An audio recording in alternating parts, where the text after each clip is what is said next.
Hello बच्चों, नमस्कार। मैं प्रशांत त्रिपाठी आज आपके सामने एक उसी के आगे एक नए स्टेप में आज जो हम लोग कर रहे थे, कल के वीडियो में हमने किया था प्रोनाउन और नाउन की मिक्स एरर की थी। जो भी एमटीएस 2023 की परीक्षा की तैयारी कर रहे हो उनके लिए हमने एक सीरीज लॉन्च की है, एसएससी एमटीएस PYQ सीरीज। इसमें आपको टॉपिक वाइज आज और कल में क्या होगा, हम लोग नाउन और प्रोनाउन की मिक्स एरर कर रहे हैं। अगले दिन से आपको topic wise 1 2 3 day 1 day 2 day 3 के हिसाब से, या हम बात करें पार्ट 1 पार्ट 2 पार्ट 3 के हिसाब से 2 2 3 3 क्लास करके आपके टॉपिक वाइज जो भी एरर बेस्ड होंगे, जो भी सिनोनिम्स आए होंगे, सिनोनिम्स में टॉपिक वाइज कर लेंगे, बड़े आराम से कवर कर लेंगे। तो पहला क्वेश्चन देखते हैं। अगर आपने मेरे channel made easy to learn को बाय प्रशांत सर को अगर सब्सक्राइब ना किया हो तो सब्सक्राइब कर लें और शेयर भी करते रहें, ठीक है। तो आइए पहला क्वेश्चन देखते हैं। क्या क्वेश्चन है कि पहला क्वेश्चन है हमारा कि David and me are brothers but from different mothers, ठीक है। तो हमने देखा डेविड लिखा हुआ है एंड मी लिखा हुआ है। ये बात सही थी। जब कहीं पर एंड लग जाता है आपका तो उसके पहले जो केस होता है उसी के बाद उसी का प्रयोग करते हैं। तो एंड के बाद ध्यान रखेंगे, एंड के बाद। और दूसरी बात अब आपको बता दें कि देखो उसके बाद क्या लगा हुआ है, उसके बाद कोई वर्ब लगी हुई है। और कभी भी ऑब्जेक्टिव केस के प्रोनाउन के बाद वर्ब का प्रयोग नहीं करते हैं। वर्ब का प्रयोग हमेशा सब्जेक्टिव केस के प्रोनाउन के बाद करते हैं। तो यहाँ पर क्या, यहाँ पर जो मी लिखा हुआ है यही हमारा ये वाला पार्ट है, मी वाला पार्ट यही हमारा गलत है। यहाँ पे मी गलत आपका लिखा हुआ है, ठीक है, ध्यान रखेंगे। बाकी सेंटेंस आपका सही है क्योंकि एंड के पहले डेविड लिखा हुआ है। डेविड के हिसाब से यहाँ भी सब्जेक्ट है तो यहाँ भी सब्जेक्टिव केस के प्रोनाउन का प्रयोग हमको करना चाहिए, ठीक है। नेक्स्ट क्वेश्चन देखते हैं। The master did not know who of the servants had broken the glass. हमने आपको कल बताया था कि अगर कहीं पर, पहले क्वेश्चन को पढ़ लेते हैं। The master did not know who. अब आपको लग रहा है कि ये बात यहाँ पे रिलेटिव प्रोनाउन की बात हो रही है, और हमने आपको कल बताया था हु का प्रयोग कैसे करते हैं, विच का प्रयोग कैसे करते हैं, दैट का प्रयोग कैसे करते हैं, हुम का प्रयोग कैसे करते हैं और हुज का प्रयोग कैसे करते हैं। अगर मेरी वीडियो आपने अभी तक नहीं देखी है तो डिस्क्रिप्शन में जाकर के उसको देख लीजिएगा, वहां पे मैं लिंक उसको प्रोवाइड करवा दूंगा आपके लिए।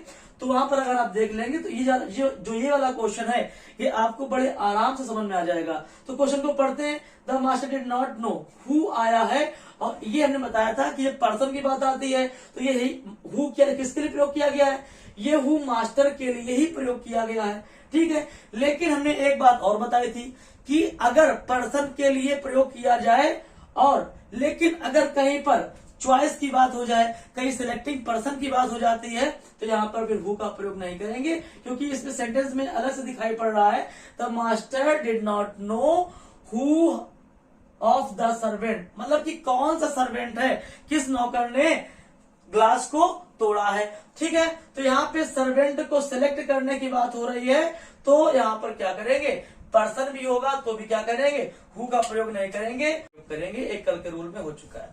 तीसरा देखते हैं। It is not your book it is must be there.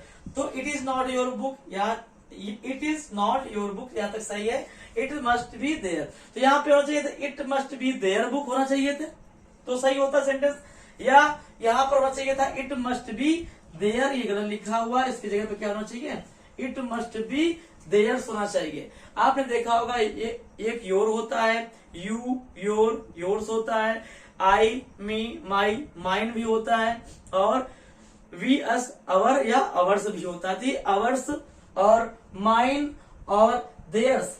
ये कब प्रयोग करते हैं, ये तब प्रयोग किए जाते हैं जब कहीं पर भी सेंटेंस में नाउन का मेंशन हो चुका होता है और आपको दोबारा उस नाउन को नहीं लिखना होता है। तो आप क्या करते हैं, तो उसकी जगह आप देयर्स का प्रयोग कर सकते हैं। नहीं तो आपको लिखना चाहिए था it is must be their book. तो अगर आप दो बार नहीं लिखना चाहते हैं तो देयर बुक की जगह क्या करेंगे, आप देयर्स लिख सकते हैं या देयर बुक लिख सकते हैं। तो इससे देयर से मेंशन हो जाएगा कि इसी किताब की बात हो रही है, ठीक है।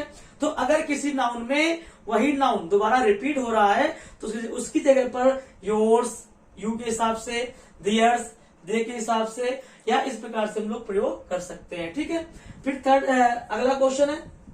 It was her who represented our school in the inter school debate competition. यहाँ पे आपने देखा, समझा क्या कहानी चल रही है। एक यहाँ पे एक रूल लिखा हुआ है, देखते हैं। इट वॉज हर, कहीं पर भी अगर सेंटेंस में इट आता है और उसके बाद में, अगर सेंटेंस में इट आता है और उसके बाद में टू बी वर्ब्स आती हैं, कौन सी टू बी वर्ब्स आती हैं, और टू बी वर्ब्स क्या होती हैं, ये हमारी होती है इज होता है, एम होता है, इज एम आर होती है, वाज होता है और वर होता है। ये सब क्या होती है, हमारी टू बी वर्ब्स होती हैं। अगर is am are was were etc इस प्रकार की चीजें आती हैं इट के साथ में, तो यहाँ पर क्या होता है, हम लोग ऑब्जेक्टिव केस का प्रोनाउन का प्रयोग नहीं करते हैं, बल्कि क्या करते हैं, इसकी जगह पर हम लोग सब्जेक्टिव केस के प्रोनाउन करते हैं। मतलब क्या करेंगे, सी का प्रयोग करेंगे। मतलब कि इट वॉज सी, हर है तो सी का प्रयोग करेंगे, हिम होगा तो ही का प्रयोग करेंगे, ठीक है। तो इट वॉज सी लिखेंगे, इट वॉज अगर यहाँ पे मी होता तो आई लिखते, हिम होता तो ही लिखते, हर है तो हर के लिए क्या करेंगे, इसका सब्जेक्टिव केस सी का हम लोग प्रयोग करेंगे। कब, जब इट के साथ में is am are was were इस प्रकार की कोई भी वर्ब्स आती है तो उसके साथ क्या करते हैं हम लोग, सब्जेक्टिव केस के प्रोनाउन का प्रयोग करते हैं, ना कि ऑब्जेक्टिव केस के प्रोनाउन करते हैं। तो आइए नेक्स्ट स्लाइड में अगले क्वेश्चन देखते हैं। अगली स्लाइड में हमने देखते हैं, हमने अभी तक क्वेश्चन कर लिए थे, उसी के आगे का क्वेश्चन है, you who seeks wisdom should be humble. आपको बता दें कि हु का एक फंक्शन होता है, एक हु के बारे में जानकारी और बाकी रह गई थी, इसीलिए क्वेश्चन लिखा गया है, ठीक है। तो हु के साथ में if you who seeks, who के पहले जो भी नाउन प्रोनाउन आता है उसी के अनुसार जो पीछे वर्ब आती है उसी का प्रयोग करते हैं, ठीक है। अगर हु के पहले सिंगुलर कोई प्रोनाउन है तो सिंगुलर वर्ब का प्रयोग करेंगे, अगर कोई प्लूरल प्रोनाउन है तो प्लूरल वर्ब का प्रयोग करेंगे, इस प्रकार से करेंगे, ठीक है। तो यहाँ पे देखते हैं, यहाँ पे यू आया हुआ है तो यू हमारा कैसा होता है, यू हमारा प्लूरल फॉर्म होता है, तो उसके हिसाब से हु के हिसाब से नहीं बोल देंगे, हु के हिसाब से हम सिंगुलर कर देंगे। बहुत से बच्चे हु को सिंगुलर समझ लेते हैं, ठीक है। तो हु सिंगुलर नहीं होता है, हु के जो आगे वाला जो भी नाउन है प्रोनाउन होता है उसी के हिसाब से पीछे जो भी वर्ब आती है उसका प्रयोग करते हैं। तो यू हमारा यहाँ पे क्या है, प्लूरल है। यू के लिए हम यहाँ यस या यस वाली जो वर्ब आती है उसका प्रयोग नहीं करेंगे, और क्या करेंगे, इससे हम यस को हटा देंगे और यही हमारी गलती हो जाएगी। यहाँ पे अगर ही होता तो सिक्स होता, यू है तो यहाँ से क्या करेंगे, यस को यहाँ से हटा देंगे, ठीक है। सेकंड नंबर क्वेश्चन देखते हैं, here is the book whom you lent me. हमने बताया था आपको कि जब कभी भी नॉर्मली वे में आपको यहाँ पे बुक की बात आ जाए, थिंग्स की बात आ जाए, ठीक है, तो फिर वहां पे क्या करते हैं, हुम का प्रयोग नहीं करते हैं, हुम का प्रयोग करते हैं आप पर्सन के लिए करते हैं, तो हुम को हटा देंगे, क्या कर देंगे, यहाँ पे हम विच का प्रयोग कर देंगे। थर्ड नंबर क्वेश्चन देखते हैं, these books are not such which you selected last Sunday. तो these book are not such, यहाँ पे लिखा हुआ है, आपको पता होना चाहिए सच के साथ में या तो एज आता है या सच के साथ में क्या आता है, दैट आता है, ठीक है।